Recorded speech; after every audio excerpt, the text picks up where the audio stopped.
busquen en sus Biblias en el libro del profeta Jonás, capítulo 1, versículo 1. Jonás, capítulo 1, versículo 1, y si ya lo tiene ahí, ponga por favor un marcador. Vamos a comenzar en esta mañana con una oración. Así que cierre sus ojos y vamos a orar. Señor, te damos gracias en esta mañana por la oportunidad de estar una vez más aquí delante de ti en tu casa para adorarte primero que nada. Y en este momento preciso te pedimos que tú nos ayudes a todos nosotros para poder escuchar tu palabra y que seas tú a través de tu Espíritu Santo hablando en nuestros corazones y haciéndonos entender lo que realmente tú quieres para nosotros. Te damos gracias por este día, te damos gracias por los hermanos que están aquí y ahora prepara nuestras mentes, nuestros corazones y nuestros cuerpos para estar dispuestos a escuchar tu mensaje. Yo te pido, Señor, que por favor me uses como una herramienta para compartir tu mensaje y a mis hermanos, Señor, que ellos puedan escuchar y aprender, pero lo más importante, poner por obra lo que tú nos estás enseñando. Y para poder hacerlo necesitamos a tu Espíritu Santo en nuestras vidas, que nos capacite, que nos enseñe, que nos ministre, que nos dé las herramientas necesarias para poder obedecerte, Padre. En tus manos nos encomendamos en este momento.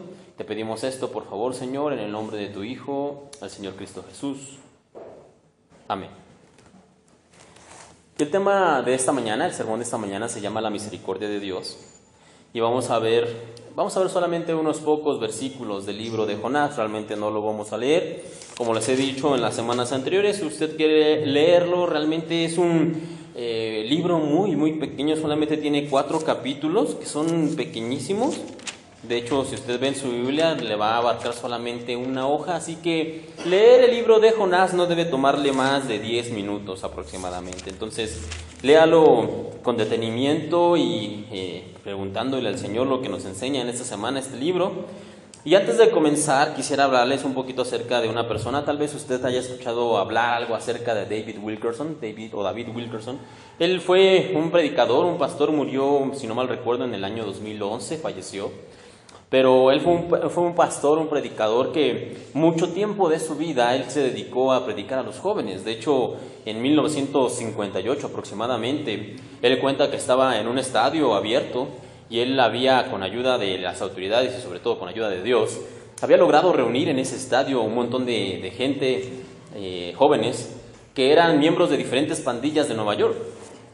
La situación, el hecho era bastante complicado porque estas pandillas se odiaban unas a otras y él había logrado reunirlas en un solo lugar.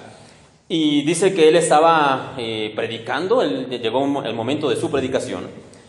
Y de momento cuando él pasó al frente y comenzó a hablar, él sintió, dice honestamente, que no lograba conectar con los que lo estaban escuchando. Los muchachos, los jóvenes, reitero, pandilleros, se burlaban de él, no ponían atención, se reían o se distraían. Y de repente él mismo se da cuenta que lo que él está hablando no está llegando a los oyentes, o ni siquiera lo están oyendo. Y entonces dice él no entendía, cuenta él en un libro, yo no entendía qué era lo que estaba pasando, dice David, y yo me había preparado, comenta, yo había estudiado, había estructurado mi sermón de tal manera que estos muchachos pudieran entenderlo y pudieran captarlo, pero no llegaba a conectar con ellos, dice. Y en un momento de frustración, comenta él, lo único que pude hacer es que me detuve completamente, en silencio, dice él, cerré mis ojos y en ese momento comencé a orar. Comencé a orar para que el Señor tomara el lugar en la reunión y para que Él alcanzara a estos muchachos por su misericordia. Y precisamente les decía, el mensaje de esta mañana es la misericordia de Dios. Y el libro de Jonás, el profeta Jonás, es el 5º libro de los profetas menores. Recordemos que este mes de septiembre, hemos estado viendo acerca de los profetas menores. Y vimos acerca de Oseas, luego Abdías, Oseas, Abdías, Jonás, Joel, Miqueas, Abdías y Jonás. Oseas, Amós, Joel, Abdías y Jonás. Siempre por ahí nos confundimos un poquito, pero estos son los 5 profetas que hemos estado viendo, o 4, y el día de hoy estaremos viendo el 5º, reitero. Y Jonás es posiblemente, de los profetas menores, el más conocido de todos. ¿Por qué? Bueno, porque su historia es un tanto cuanto curiosa. Es una historia que regularmente incluso se utiliza en la escuela dominical, o en escuelas bíblicas de vacaciones, o en diferentes tipos de estudios con niños pequeños. Y es la historia del profeta que desobedece a Dios y que se lo come un gran pez, y entonces después recapacita y va a la ciudad a predicar, a la ciudad de Nínive. Y esa es la historia que regularmente, pues inclusive a los niños se nos enseña desde muy muy pequeños. Entonces, Jonás, reitero, es posiblemente de los profetas menores el más conocido de todos. De hecho, en esta semana, no sé si usted por ahí vio algunos nombres raros, los que hablábamos, Abdías o Amós, Oseas, que regularmente, como les decía al principio, los pasamos leyendo rápido porque son libros muy pequeños, pero Jonás, aunque también es un libro muy pequeño, lo recordamos y lo conocemos porque su historia es bien bien conocida, porque lo hemos escuchado en diferentes escuelas dominicales, este tipo de cuestiones. Ahora bien, ¿qué sabemos acerca de Jonás? Bueno, lo primero que sabemos es que Jonás, su nombre, significa paloma. El nombre de Jonás significa paloma. Él era hijo de Amitai, aunque realmente no sabemos quién es ese hombre Amitai. Si se nos dice la Biblia que Jonás era hijo de un hombre llamado Amitai. También sabemos que Jonás era de la tribu de Zabulón, una de las 12 tribus de Israel, que él vivía en el reino del norte de Israel. Recordemos que Israel estaba dividido en el reino del norte y en el reino del sur. Bueno, Jonás vivía en el reino del norte. Y que él tuvo su ministerio en el tiempo del reinado del rey Jeroboam, que también ya hablamos un poquito de él hace 2 semanas atrás, lo vamos a retomar un poco más adelante. Y es muy probable que Jonás perteneciera a una clase acomodada, financieramente en una buena posición. Es muy probable que Jonás tuviera una buena posición económica. Y por último, también se menciona en la tradición judía que Jonás era parte de la escuela de profetas del profeta Samuel. El profeta Samuel, del Antiguo Testamento, él fundó una escuela de profetas, digamos una especie de lugar donde se estudiaba y precisamente para ser profeta de parte de Dios. Bueno, Jonás era probablemente parte de esa escuela de profetas. Y eso es todo lo que sabemos acerca de este profeta, además de la historia que vamos a ver en esta mañana y que podemos encontrar en el libro del profeta Jonás. Y les decía, en este contexto es donde comienza para nosotros el libro del profeta Jonás. Y Jonás, capítulo 1, versículo 1, léalo conmigo, dice de la siguiente manera: Vino palabra de Jehová a Jonás, hijo de Amitai, diciendo: Levántate y ve a Nínive, aquella gran ciudad, y pregona contra ella, porque ha subido su maldad delante de mí. Y Jonás se levantó para huir de la presencia de Jehová a Tarsis, y descendió a Jope, y halló una nave que partía para Tarsis, y pagando su pasaje entró en ella para irse con ellos a Tarsis, lejos de la presencia de Jehová. Y esta quizás es la parte más conocida de la historia del profeta. Dios le habla a Jonás, le dice que él tiene que ir a una ciudad llamada Nínive, y Jonás lo que hace es que se levanta, no para obedecer la palabra de Dios, sino para hacer todo lo contrario. Nínive estaba, por decir algo, estaba a la derecha, y lo que hace Jonás es que se va completamente hacia la izquierda. Jonás entiende y escucha la palabra de Dios, pero a él no le interesa. Él simplemente desobedece de manera puntual, directa y específica a Dios. Y eso es lo que conocemos más acerca de la historia del profeta. Pero en esta mañana quiero comenzar con esta pregunta, y es: ¿por qué hace esto Jonás? ¿Por qué Jonás desobedece a Dios? Y bueno, hay una razón obvia. Vamos a ver un par de razones, pero la razón más obvia por la cual podemos entender, o pudiéramos entre comillas justificar la desobediencia de parte de Jonás hacia Dios, es que él no quería ir a Nínive. La ciudad de Nínive era una ciudad situada al este del río Tigris, más o menos a unos 800 kilómetros de donde vivía Jonás. Para poderlo contextualizar, Jonás tenía que caminar, si se fuera caminando, que era regularmente como la gente tenía que viajar en ese entonces, si Jonás tuviera que irse caminando desde su ciudad hasta la ciudad de Nínive, es un transcurso aproximadamente de 30 días de camino, un mes de camino. No es una ciudad cercana, pero aún así la distancia no justifica el hecho de que Jonás desobedeciera a Dios, por supuesto que no. Pero no solamente es la distancia, sino que es la ciudad, reitero. Y es que la ciudad de Nínive, los ninivitas, eran enemigos naturales de Israel.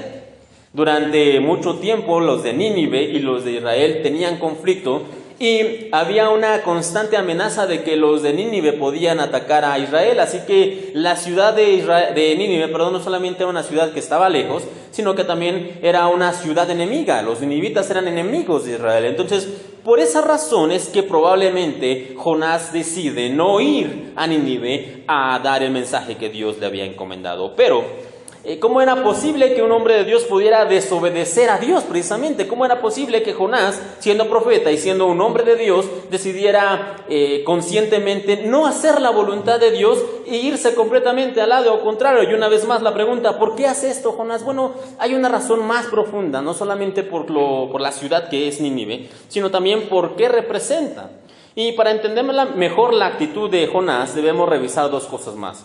La primera, la Biblia nos dice que una vez que Jonás recibe la misión de parte de Dios, que Dios le dice que tiene que ir a Nínive, Jonás dice lo que leímos, que se levanta y busca un barco que vaya hacia Tarsis. Tarsis, la ciudad de Tarsis, es más o menos un lugar que está en lo que hoy se conoce como parte de España. Es un lugar que no está para nada cerca. Si Nínive le tomaba 30 días caminando llegar, en barco dicen los que saben que aproximadamente era un viaje de 6 meses. De llegar desde donde estaba Jonás hasta Tarsis, en barco, que es más rápido, estamos hablando de caminando, sería más tiempo, pero en barco aproximadamente le tomaría 6 meses llegar. Es un viaje largo, para nada cortito. Y al ser un viaje largo también sería un viaje caro. No sería un viaje que se pudiera costear fácilmente, pero nos dice la Biblia en lo que leíamos que Jonás, cuando recibe el mensaje de Dios, que vaya a Nínive, él decide irse directamente hacia Tarsis, es decir, hacia el otro lado, y paga, en una sola exhibición, paga completamente su pasaje. Paga por completo el recorrido que va a hacer hasta Tarsis, y esto nos deja entrever un poquito acerca de la condición económica, que era lo que ya les mencionaba, de Jonás. Jonás muy probablemente, si bien no era rico, posiblemente sí era un profeta de una clase acomodada de Israel. Y aquí tenemos un problema. Aquí comenzamos a ver un problema acerca de Jonás y nos lo va a dejar ver más adelante también el mismo profeta. Y es que había otro profeta que era contemporáneo del profeta Jonás, y este era el profeta Amós. Lo vimos hace 15 días. ¿Alguien se recuerda cuál fue el mensaje del profeta Amós? ¿Alguien trae en sus notas? ¿Alguien recuerda cuál fue el mensaje del profeta Amós? ¿Por qué Dios se molesta con el pueblo de Israel? ¿Y por qué Dios envía al profeta Amós a dar una profecía? ¿Alguien lo recuerda? Bueno, si usted no lo recuerda, el mensaje de Dios, utilizando al profeta Amós, era un mensaje contra la parte rica, la parte acomodada del pueblo de Israel. Y el enojo de Dios que les envía el mensaje por medio del profeta Amós es que los ricos no habían hecho justicia a los que más necesitaban. Se habían olvidado del pobre, de la viuda, del huérfano, del menesteroso, y no habían ayudado a su hermano. Ese era el enojo que Dios tenía y por el cual había enviado al profeta Amós.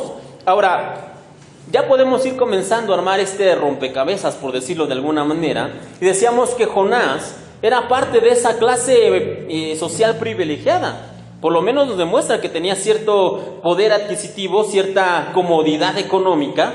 Y Jonás era parte de esos contra los que había profetizado el profeta Amós. Y eso es bastante interesante y curioso. ¿Por qué? Porque ¿cómo era posible que un hombre de Dios como Jonás estuviera dentro de los que se habían olvidado, de los que más necesitaban, del pobre, del menesteroso? Y si no me cree, permítame mostrarle un poco acerca de la actitud de Jonás, porque la Biblia nos deja entrever que realmente esa era la actitud del corazón de Jonás.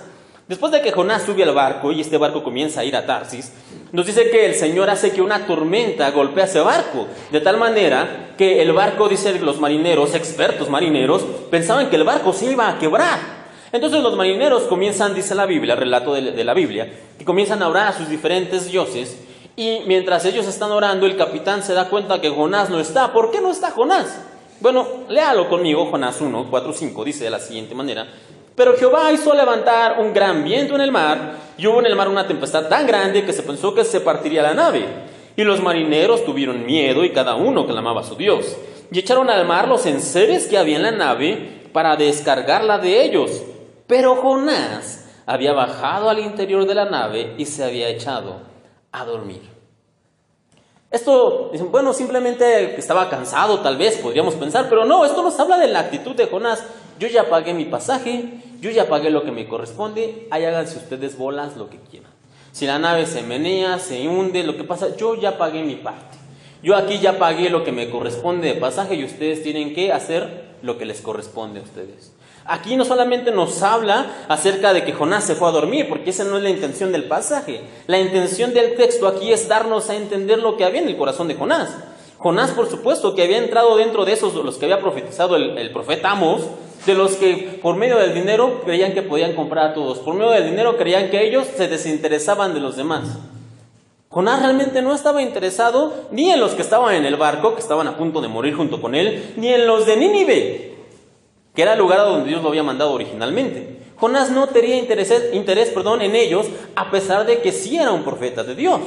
La Biblia en ningún lado dice que Jonás no fuera profeta. Él lo era, pero por esta cuestión de dinero, por esta cuestión, había desatendido las responsabilidades que él tenía de ayudar a otros, de ser compasivo y como lo que vamos a estar viendo en esta mañana, de tener un corazón misericordioso para con los demás. Él se había olvidado de esta cuestión y por eso es que Jonás va a aprender esta lección y nosotros juntamente con él en esta mañana. Así que esta situación nos habla un poquito acerca de cómo es que estaba Jonás en este momento. También me llama la atención de que cuando comienza esta tormenta, nos dice el relato que los marineros estaban clamando cada uno a su Dios. Y Jonás, que era no solamente israelita, sino que era profeta de Dios, un siervo de Dios, el único que realmente servía al Dios verdadero, estaba dormido. Los, no inconversos, pero sí los gentiles que estaban ahí en el barco, estaban desesperados, cada uno clamando a su Dios, buscando que su dioses falsos, pero buscando que ellos los ayudaran y los salvaran. Y el único profeta del Dios verdadero que estaba en el barco estaba dormido. Nos muestra aquí claramente que Jonás había desviado completamente su corazón, se había equivocado completamente en cómo debía atender a otros, cómo debía cumplir con la misericordia que Dios le había encomendado. Y si con esto no basta para que usted me crea que Jonás se había equivocado realmente de qué es la misericordia de Dios, no vaya para allá y lo vamos a ver más a detalle más adelante, pero Jonás 4:2, después de que él hace toda su misión, predica en Nínive y Dios perdona a este pueblo, dice que Jonás se enoja con Dios y le dice, lloró Jehová, este es Jonás, y dijo, ahora, oh Jehová, ¿no es esto lo que yo te decía estando aún en mi tierra? Por eso me apresuré a huir a Tarsis, porque sabía que tú eres Dios clemente y piadoso, tardo en enojarte y de grande misericordia, y que te arrepientes del mal. Ahí está Jonás reclamándole a Dios el hecho de que hubiera perdonado a los ninivitas y diciéndole, por eso no quería venir, porque sabe que los ibas a perdonar, sabe que si yo les predicaba el mensaje que me habías dado, ellos iban a arrepentir y tú ibas a perdonarlos a todos, por eso no quería venir. Jonás está completamente desviado, sin un corazón que tenga misericordia para los necesitados. Jonás está completamente equivocado en lo que es la misericordia de Dios, la misericordia divina. Pero antes de comenzar a hablar más acerca de la misericordia de Dios, quisiera que pudiéramos terminar este punto de la historia, o la historia completa que sabemos del profeta Jonás. Luego de que el profeta sale de Tarsis, rumbo contrario a lo que Dios le había dicho, se produce una gran tormenta, eso lo podemos leer en Jonás 1. Después los marineros determinan que el culpable de la tormenta es Jonás, y después de pensarlo mucho y de deliberarlo, arrojan a Jonás al mar. Eso lo podemos ver en el capítulo 1 también. Ya estando en el mar, nos dice la Biblia que Dios envía un pez para que se coma a Jonás, para tenerlo allí en sus entrañas. También es el capítulo 1. Y una vez que está dentro del gran pez, el profeta se arrepiente, se da cuenta del error que ha cometido, le pide a Dios una nueva oportunidad y Dios le perdona y le da esa oportunidad nueva. Eso es Jonás capítulo 2. Y finalmente, después de que Jonás ora, Dios envía al pez para que lo lance a tierra, y de nuevo Dios envía a Jonás a predicar a Nínive, y esta vez Jonás obedece, y luego de dar el mensaje, la ciudad entera, la ciudad de Nínive, se arrepiente. Capítulo 3. Esto es básicamente lo que sabemos. De hecho, en Jonás 3, versículos 5 y 10 dice, y los hombres de Nínive creyeron a Dios y proclamaron ayuno. y se vistieron de cilicio desde el mayor hasta el menor de ellos, y vio Dios lo que hicieron, que se convirtieron de su mal camino, y se arrepintió del mal que había dicho que les haría, y no lo hizo. Esta es regularmente la parte que hablamos acerca del profeta Jonás, cómo es que él va y después de ese error que ha cometido de no obedecer a Dios inicialmente, predica el mensaje de arrepentimiento a la ciudad de Nínive, y los ninivitas se arrepienten y entonces toda la ciudad es perdonada. Y ciertamente es parte del mensaje, pero no es lo relevante, no es lo más importante del libro. Antes de continuar, ¿cuál fue el mensaje poderoso que Jonás predicó ante los ninivitas? ¿Cuál fue ese gran mensaje de poder que hizo que toda una nación, toda una ciudad, más de 100,000 habitantes escucharan y se arrepintieran? ¿Qué fue lo que Jonás dijo? Debe haber sido algo poderoso, grandes palabras, un mensaje arrollador y con poder de Dios para que esta ciudad completa se arrepintiera. Bueno, usted puede leerlo en Jonás. Capítulo 3, versículo 4, dice: y comenzó Jonás a entrar por la ciudad, camino de un día, y predicaba diciendo: de aquí a 40 días Nínive será destruida. De aquí a 40 días Nínive será destruida. Simple, sencillo y directo. Simple, sencillo y directo. El mensaje que fue a Jonás a entregar a la ciudad de Nínive era simple, sencillo y directo. Y aquí podemos aprender dos cosas más del profeta Jonás. La primera es que no se necesitan muchas palabras para comunicar el mensaje de Dios. Una excusa que solemos dar comúnmente para compartir el evangelio es que no sabemos qué decir, que nosotros no tenemos palabras elegantes, que nosotros no sabemos expresarnos bien. Solemos muchas veces decir eso: es que yo no sé cómo voy a compartir el mensaje, cómo voy a compartir de Dios, cómo voy a compartir el evangelio si yo no soy de muchas palabras, yo no sé qué decir, yo no sé en qué hablar. Bueno, Jonás no habló mucho. De aquí a 40 días Nínive será destruida. Ese era su mensaje. Entonces no necesitamos nosotros dar grandes discursos, ni grandes palabras, ni dar mensajes de oratoria de 1 hora. No, necesitamos solamente hacer como el mensaje del profeta Jonás, simples, sencillos y directos. Un segundo punto también que podemos ver es que podemos ensayar un discurso, ya sea su testimonio o algunos versículos, los podemos memorizar y aprendérnoslo y repetirlos como mensaje. Repetirlos como mensaje. De hecho, yo siempre les he comentado que el mismo apóstol Pablo tenía siempre un mismo mensaje. ¿Cuál era el mensaje de su testimonio? El mensaje de su conversión. Lugar donde el apóstol llegaba, donde Pablo llegaba, lugar donde platicaba acerca de lo que Dios había hecho. Yo en otro tiempo era perseguidor de la iglesia y hice esto, pero después, camino a Damasco, Dios me encontró y ahí yo encontré al Señor Jesús y Él me salvó y me sucedió esto, y después entonces me he convertido en siervo de Jesucristo. Y lugar a donde iba Pablo, lugar donde contaba su testimonio, vez tras vez tras vez. Si el apóstol Pablo lo hacía, ¿no podríamos también nosotros entonces hacerlo? Escribir mi testimonio, aprenderlo de memoria, y si alguien entonces necesita un mensaje, yo podría contarle lo que Dios ha hecho en mi vida. No necesito grandes discursos, no necesito grandes palabras. Y número 2, que la segunda cosa que podemos aprender de este mensaje que el profeta Jonás dio: de aquí a 40 días Nínive será destruida. Lo segundo, les decía, lo que podemos aprender es que no rehusemos hablar del castigo de Dios. No rehusemos hablar del castigo de Dios. Y muchas veces se ha llegado a pensar que hablar de la condenación, del castigo eterno, del infierno, no son temas populares. No hables de eso, no hablemos de eso. Habla de la bendición de Dios, habla del amor, de cómo nos salvó, de cómo nos ama, de cómo nos ha convertido en reyes y en sacerdotes. Y habla de sus promesas y de la prosperidad que Dios promete. Y no estoy diciendo que esté mal, claro, por supuesto es el consejo de Dios, pero no es todo el consejo de Dios eso solamente. El mismo Señor Jesús habló acerca de que Él fue a preparar moradas en la eternidad, moradas en el cielo para nosotros, sí, pero el mismo Señor Jesús también habló acerca del infierno y de la condenación eterna y del lugar donde hay quebrantamiento, donde hay llanto, donde hay dolor constante. Él también habló de eso. Tanto habló del cielo como habló del infierno. Él no se rehusó a hablar del premio de Dios, pero también del castigo de Dios. Entonces nosotros también haremos bien en hablar de las dos cosas. No querramos simplemente presentar, no, es que en Dios todo está bien, en Dios todo es bonito, en Dios todo son promesas. En Dios no solamente hay eso, en Dios también hay castigo. ¿Y funciona? Bueno, funcionó con la ciudad de Nínive.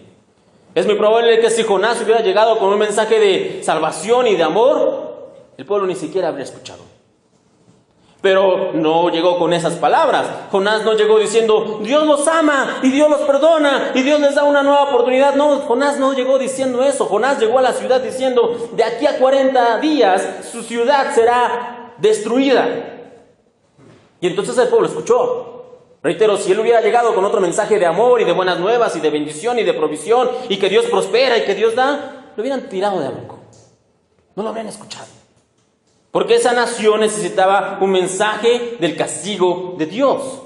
Entonces nosotros no rehusemos hablar tanto de lo bueno, digamos, del premio, de la bendición, pero no rehusemos también hablar del castigo eterno, de que hay un infierno, de que habrá una condenación para el que no sirva a Dios. Y terminamos todo con esto, los primeros 3 capítulos del profeta Jonás. Y regularmente es hasta este punto donde la historia del profeta Jonás se cuenta.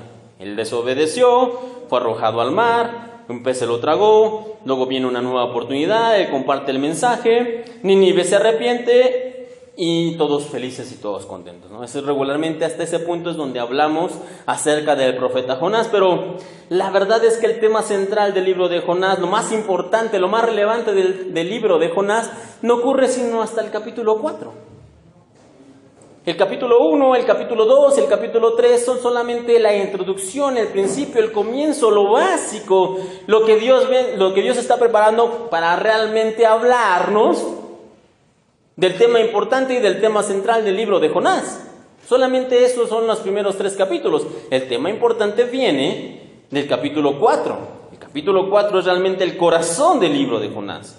Y después de que dijimos Jonás desobedeciera al Señor y predicara el mensaje de arrepentimiento en la ciudad de Nínive, ¿qué nos dice la Biblia? En el capítulo 4, no lo vamos a leer, pero en el capítulo 4 nos dice que después de que el pueblo creyó, escuchó el mensaje, creyó, se arrepintieron, se vistieron de silicio, de ceniza, el rey incluso mandó un ayuno nacional y Dios vio el arrepentimiento de la nación y se arrepiente Dios mismo del mal que iba a hacer, ya lo leímos.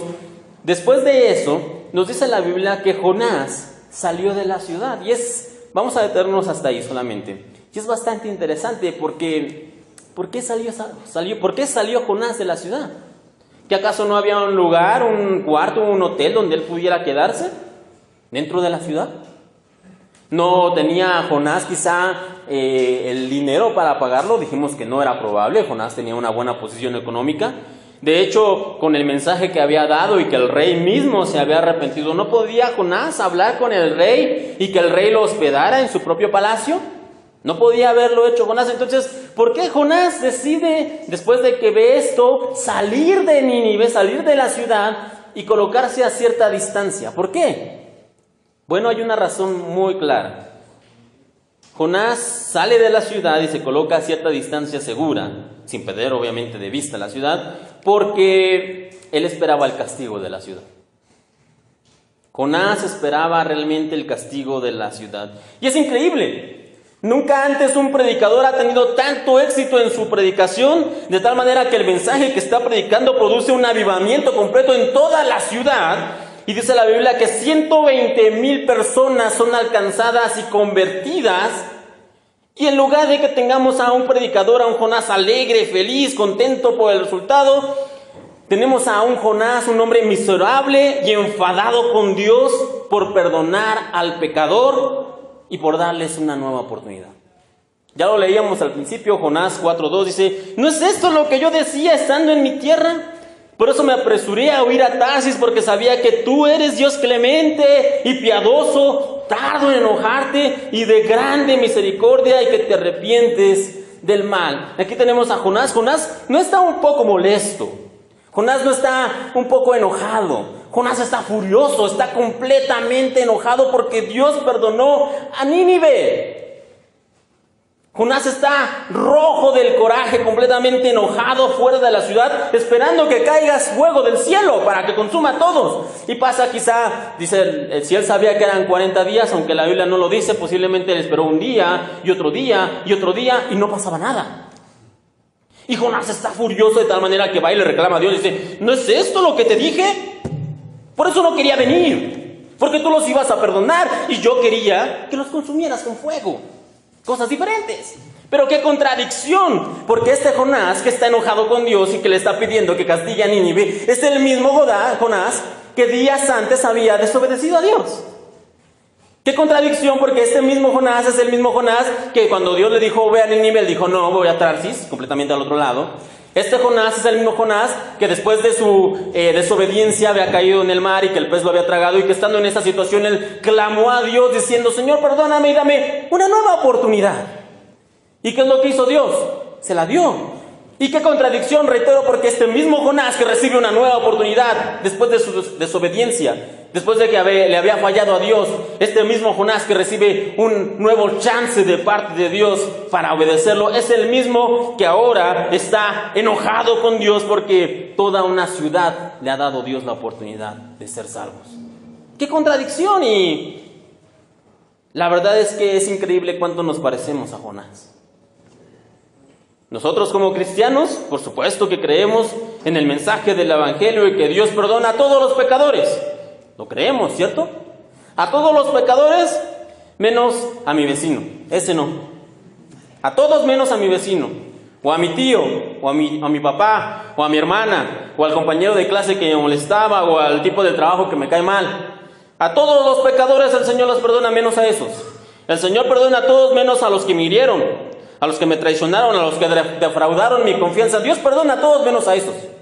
Dios perdona a todos menos a los que no se han arrepentido. Dios perdona a todos menos a los que a mí me caen mal. ¿Cuánto nos parecemos nosotros a Jonás? Somos tan parecidos al profeta Jonás.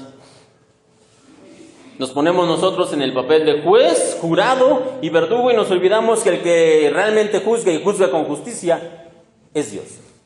Nosotros nos creemos, reitero, juez, jurado y verdugo. Y luego de que no pasara nada del castigo que Jonás estaba esperando, la Biblia continúa narrándonos.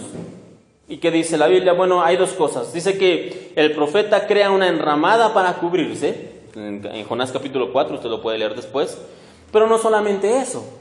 Dice que Dios también hace crecer una calabacera. Una calabacera es otras versiones dicen una planta frondosa, una planta muy grande, para cubrir de manera sobrenatural a Jonás. Y aquí me parece que hay una cierta contradicción o cierto doble trabajo.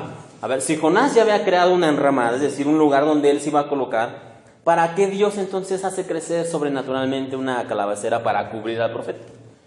Ya Jonás ya se había hecho una enramada para cubrirse.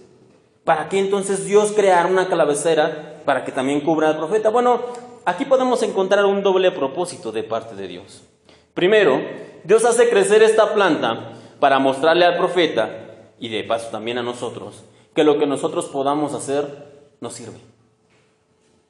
No importa qué tan buenos nos creamos o qué tan perfectos creamos que somos, no alcanza para cubrirnos delante de Dios, no alcanza.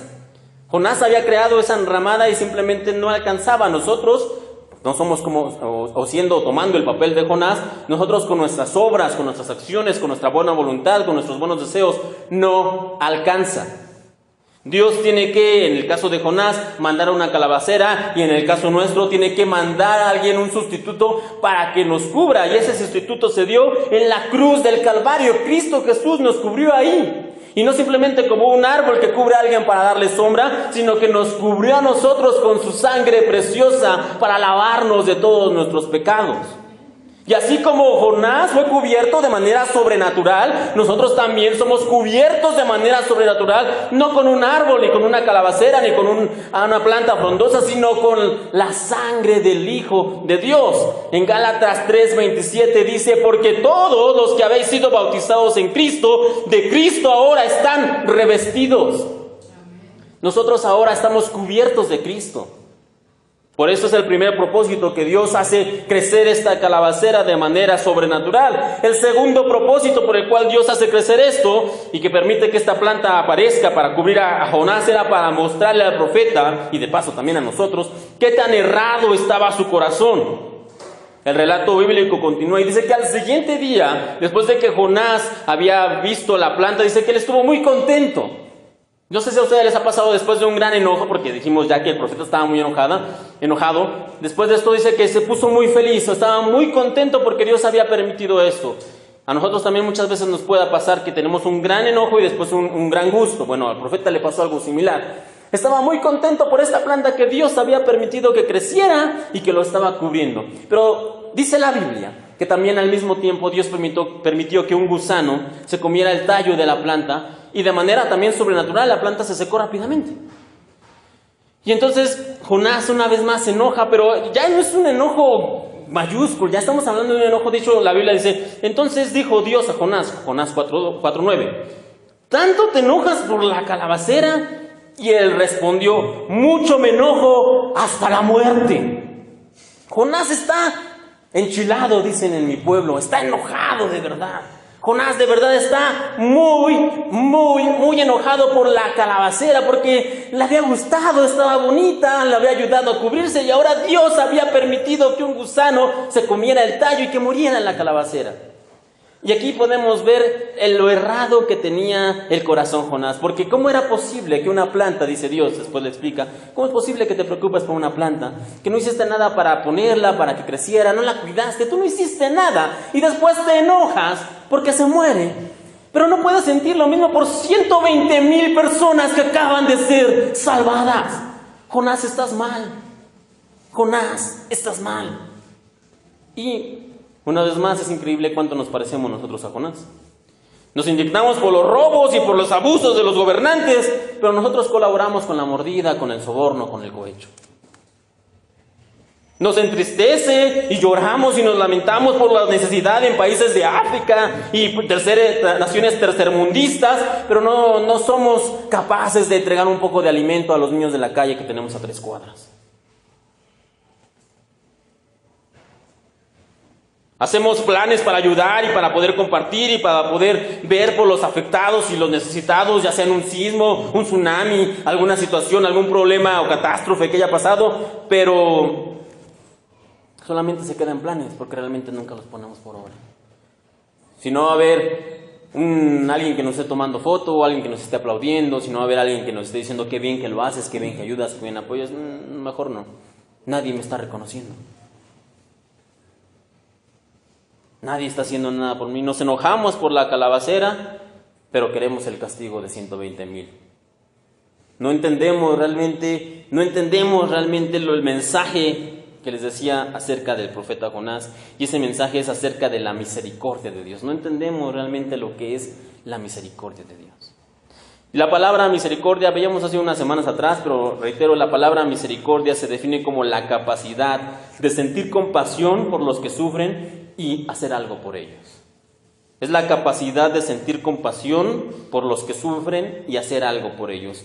Y en este caso, conociendo la definición de la palabra misericordia, podemos entender que el único que realmente está capacitado en dar misericordia es Dios. Porque realmente Él es el único que puede hacer algo por nosotros, por nuestros problemas, por nuestra maldad y por nuestros pecados. Por naturaleza Dios es perfecto, no necesita de nadie, no necesita ayuda, Él es dueño de todo, entonces Él es el único capaz realmente de darnos a nosotros, los seres humanos, misericordia. Y el mensaje central del libro de Jonás, y de hecho el mensaje central de toda la Biblia, es que Dios tuvo misericordia de nosotros. Ese es el mensaje de la Biblia. Dios ha tenido misericordia de nosotros, y en su misericordia nos dio una mediación por medio de su Hijo, el Hijo de Dios, para que nosotros podamos ser salvos. Ese es el mensaje central de la Biblia. Dios tuvo misericordia de nosotros. Dios lo explica en Jonás, que estábamos leyendo, capítulo 4, versículo 11, se lo explica al profeta diciéndole: ¿no tendría yo piedad de Nínive? Aquella gran ciudad donde hay más de 120,000 personas que no saben discernir entre su mano derecha y su mano izquierda. y muchos animales, Dios les está intentando explicar al profeta por qué él había tenido misericordia de esa ciudad. Porque el profeta no alcanza a entenderlo, y no solamente el profeta, sino que nosotros muchas veces también no entendemos la misericordia de Dios. Y aquí hay un vistazo de la manera en que Dios nos mira. Nosotros también somos como los de Nínive. Esas gentes, esas personas que no saben distinguir entre su mano derecha y su mano izquierda, y no es porque Dios nos mire como descerebrados, que no sabemos distinguir entre una mano y otra. Lo que está intentando decir en esta situación es que estamos en tan terrible oscuridad que no podemos ver ni nuestra mano derecha ni nuestra mano izquierda, no podemos comparar cuál es cuál. No sé si a ustedes les ha pasado vivir o estar en alguna situación con tanta oscuridad que ni siquiera puede dar un paso al frente por miedo a no saber si se va a golpear, si se va a caer, si se va a tropezar. Esa es la descripción que Dios está diciendo cuando Él dice, este pueblo no sabe distinguir entre su mano derecha y su mano izquierda. Lo que Él está tratando de decir es, esta gente, estas personas están en tan grande oscuridad que no distinguen entre su mano derecha y su mano izquierda. Eso es lo que Él está diciendo. De hecho, el Señor Jesús lo describió de otra manera, muy similar, pero con otras palabras. Mateo 9:36 dice, y al ver a las multitudes, tuvo compasión de ellas porque estaban desamparadas y dispersas como ovejas que no tienen pastor. El Señor Jesús también nos ve de esa manera, gente que necesita compasión, gente que necesita misericordia. Y Dios ha visto nuestra necesidad y nosotros hemos alcanzado misericordia. Si estamos aquí en esta mañana es porque nosotros hemos alcanzado misericordia de Dios y con esa misericordia también hemos alcanzado la luz de Dios. Permítame darle algunos versículos que nos hablan acerca de cómo hemos alcanzado la luz de Dios. Salmo 36:9 dice, porque contigo está el manantial de la vida, en tu luz veremos la luz. Primera de Pedro 2:9 dice, mas nosotros somos linaje escogido, real sacerdocio, nación santa, pueblo adquirido por Dios para que anunciemos las virtudes de aquel que nos llamó de las tinieblas a su luz admirable. Cuando alcanzamos nosotros misericordia, no solamente recibimos eso, sino que también recibimos la luz de Dios. Un versículo más, Efesios 5:8, dice, porque en otro tiempo eran tinieblas, mas ahora son luz en el Señor. Andad como hijos de luz. Entonces, si se da cuenta, nosotros hemos absorbido responsabilidades al recibir misericordia y al recibir la luz de Dios.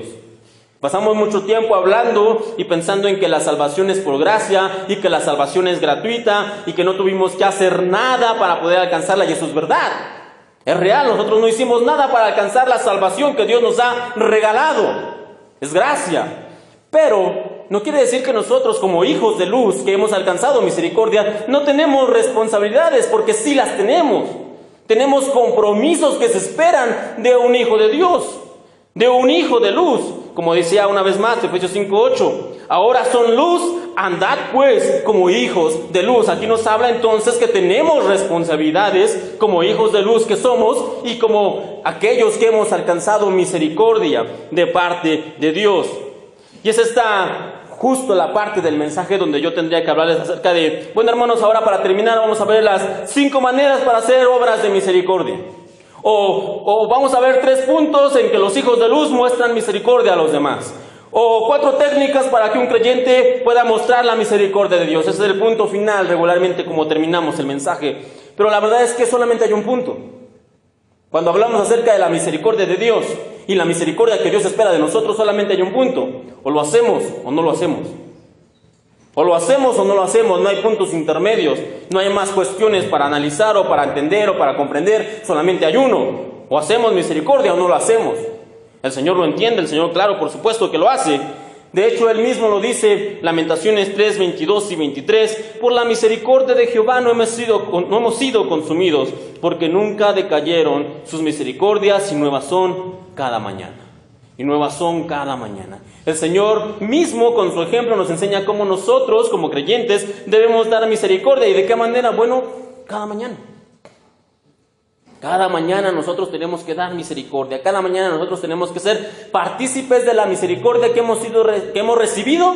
Asimismo nosotros tenemos que darla a otros. Darla a otros. Y es interesante cómo el libro del profeta Jonás no tiene un final. Si usted lo lee en la semana se dará cuenta que después del versículo 11 del capítulo 4, realmente no hay un final. No hay un final, algo así como que dijera en la Biblia: entonces el profeta entendió la misericordia de Dios y levantó un altar para rememorar la gran compasión del Señor. No tiene eso. O algo que diga: desde aquel día Jonás nunca más cuestionó la misericordia del Señor. No dice eso. O algo así como: Jonás luego de esto se postró en tierra y alabó al Señor, reconociendo que su misericordia es para siempre. No hay un fin como tal. De hecho, esta parte a mí me intriga, pues, saber o conocer o entender si realmente Jonás terminó de entender la misericordia de Dios o no. No nos deja entrever. El profeta está enojado y ahí nos cortan la historia. No sabemos si el profeta continuó enojado con Dios o si recapacitó y entendió realmente lo que es la misericordia del Señor. No nos deja saber realmente qué pasó con Jonás. Y nunca más se menciona como tal Jonás en la Biblia. Al menos no en este aspecto como tal, que nos diga si él entendió o no entendió. Pero hay siempre una lección en las cosas que deja el Señor en su palabra. Y es esta: que también Dios mismo nos permite, así como Jonás, que nosotros entendamos lo que es la misericordia de Dios. Muchas veces y muchos días, usted, yo, cada uno de nosotros, nos vamos a sentir como el profeta Jonás, enojados porque el Señor ayuda o bendice o perdona a aquellos que según nosotros no se lo merecen. Porque son malos, porque son hipócritas, porque no son justos y por muchas razones que posiblemente nosotros sepamos y que otros no. Pero ¿creen que nosotros vamos a saber más que Dios? ¿O acaso piensan o consideramos que nosotros somos más sabios o más justos que Dios? Y si Dios lo perdona, ¿por qué entonces nosotros no podemos perdonarlo? Y si Dios le da una nueva oportunidad, entonces ¿por qué nosotros no podemos hacerlo? Y por eso el libro del profeta Jonás no tiene un fin, porque nosotros somos Jonás. Y nosotros tenemos que decidir cada día si vamos a dar la misericordia que a su vez nosotros hemos recibido de parte de Dios. Cada día nosotros tenemos que decidir si nosotros vamos a dar esa misma misericordia que nosotros ya hemos recibido. Pero es una decisión de día en día. Jonás no nos enseña en la Biblia que él aprendió la lección y nunca más dudó de ella. ¿Por qué? Porque muy probablemente el profeta quizá la entendió en ese momento, pero más adelante, en algún otro momento, en otra circunstancia, tuvo que volver a aprender la lección, porque nosotros y Jonás somos los mismos. Y la misericordia de Dios no la entendemos. ¿Por qué? Porque es más grande que nosotros. Y no se trata de entenderla, sino de aceptarla. Señor, si tú das una oportunidad a aquel que tú quieres, porque veíamos hace unas semanas atrás también, no es del que quiera, ni del que corra, sino del que el Señor tenga misericordia. Así que, Señor, si tú quieres tener misericordia de aquel, o de este, o de aquel, o de mí, Señor, tú sabes. Y solamente lo acepto. No lo entiendo, pero lo acepto. Porque no se trata de entender, sino de aceptar. Finalmente, la historia del profeta Jonás me recuerda que con todo hay esperanza. Y hay esperanza, ¿por qué? Porque si Dios usó a un profeta desobediente, que le faltaba misericordia, necio, testarudo, enojón, no me imagino cómo estaría su páncreas, su hígado de Jonás. Pobre tipo, se enojaba por cualquier cosa. Pero si Dios utilizó a alguien como Jonás, hay esperanza de que Dios pueda utilizarme a mí.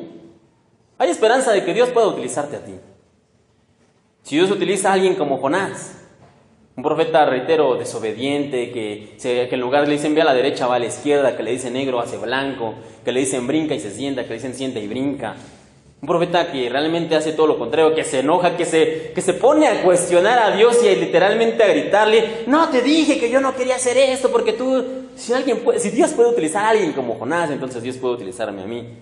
Dios puede utilizarte a ti, Dios puede utilizar a quien sea. Finalmente les decía, el libro del profeta Jonás me recuerda que hay esperanza. Ya para terminar, hermanos, les decía al principio, les hablaba acerca de un hombre llamado David Wilkerson. Y les contaba la historia que él estaba en un estadio practicando a estos pandilleros, a estos muchachos. Pero esta historia tiene un trasfondo, tiene un lugar donde inicia, porque ¿qué pasa si nosotros aprendemos a dar la misericordia de Dios? ¿Qué pasa? ¿Qué sucede? ¿Qué hay de diferente o qué hay de especial si nosotros aprendemos a dar la misericordia de Dios a los demás? Bueno, David Wilkerson era un predicador, era un pastor de un pueblito en Pensilvania, una ciudad muy, muy pequeña. Y cuenta él en un libro que él escribió después, se llama La cruz y el puñal, pero él cuenta en su libro, de hecho en su introducción dice que él estaba en su casa, ya tarde por la noche, dice que él estaba viendo una revista. Y dice que estaba hojeando y dice, no parecía haber nada interesante en la revista, pero cuando él dio la vuelta a otra página, dice que ahí había un dibujo. En ese entonces todavía no estaba tan extendido el arte de la fotografía, pero dice que él vio un dibujo, había 7 jovencitos, 7 muchachitos, 7 adolescentes que estaban siendo procesados por el delito de asesinato.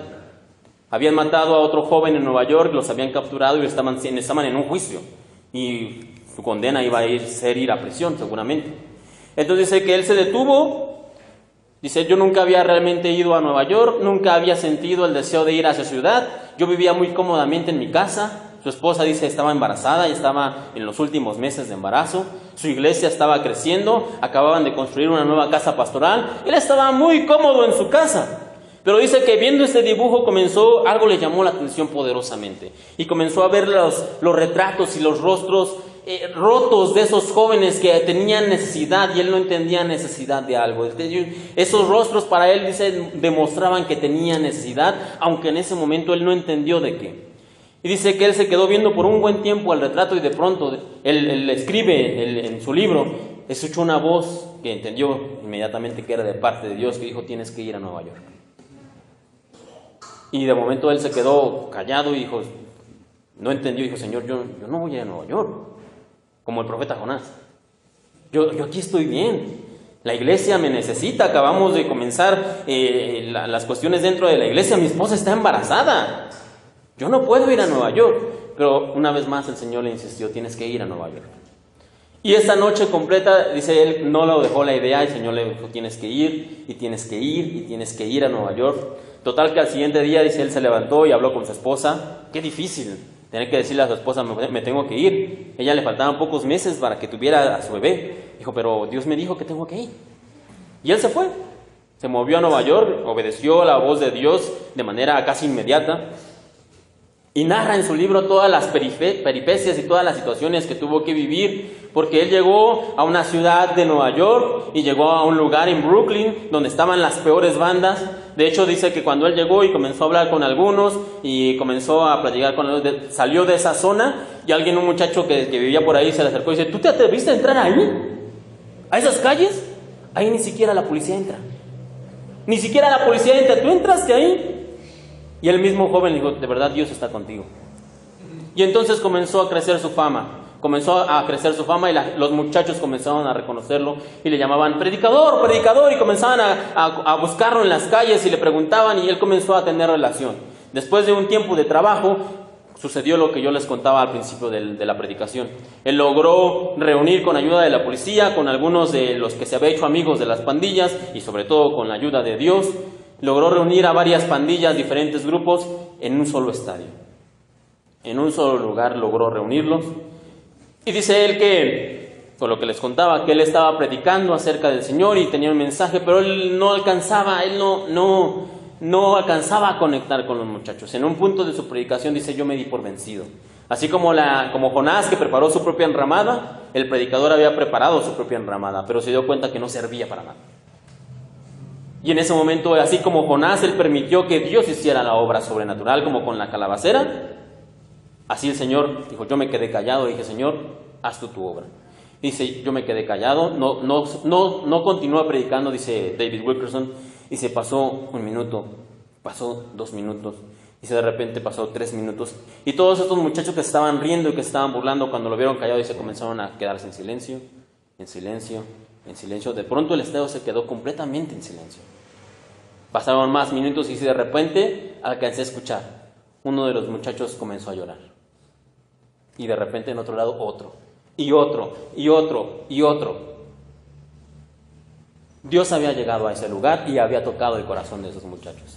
No por las palabras de este predicador o no porque tuviera un gran mensaje, sino simplemente por la misericordia de Dios. Finalmente, para no dejarlos con la historia inconclusa, nos cuenta él que, y eso solamente es el principio de su trabajo que hizo, nos cuenta que finalmente él los invitó a pasar al frente y dice él que tenían unas Biblias para regalar, comenzaron a orar por los muchachos.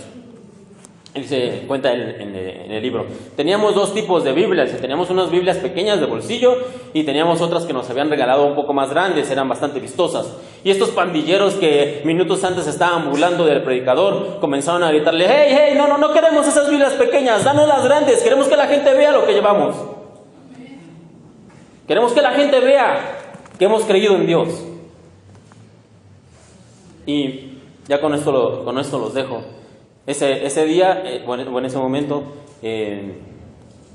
terminaron la campaña, el mensaje, hablaron con algunos de ellos y se fueron todos. Al otro día, dice el predicador, muy temprano, David Wilkerson lo mandaron llamar de la comisaría, de la policía. Dice, ¿y ahora qué pasó? Dice, bueno, el comisario, el jefe de policía te quiere ver, quiere que vengas. Hay una situación aquí en la estación de policía, quiere que tú vengas. Y entonces dice, bueno, ¿qué habrá pasado? ¿Qué sucedió? Dice, él se espantó de momento. Dice, bueno, me preparé rápidamente, salí hacia la estación de policía. Dice, cuando llegué, vi a un montón de esos muchachos que estaban ahí formados. Entonces dije, ¿qué pasó? ¿Qué hicieron? Entré con el jefe de policía y dije, ¿qué pasó? Dice, bueno, señor Wilkerson, le dijo el jefe de policía, dice, estos muchachos vinieron desde muy temprano y ellos mismos habían declarado la guerra, por eso no podíamos entrar a sus comunidades, por eso no podíamos entrar a sus calles donde ellos estaban, porque si nosotros entrábamos nos iba mal. Pero sus jefes de sus diferentes pandillas el día de hoy han venido, dicen que toda la noche estuvieron leyendo la Biblia que usted les regaló y vinieron esta mañana a pedirnos perdón. ¿Qué pasa cuando nosotros compartimos la misericordia que Dios espera que nosotros demos? Bueno, cosas como esas suceden. Y eso, reitero, solamente es el principio de las cosas que Dios hizo con estos hombres y de las cosas que Dios podría hacer con aquellos que realmente se atreven a compartir la misericordia de Dios con los demás. Cierra sus ojos y vamos a orar. Padre Celestial, te damos gracias en esta mañana por la oportunidad de estar aquí. Y sobre todo te damos gracias porque tú has sido bueno y nos has dado de tu misericordia.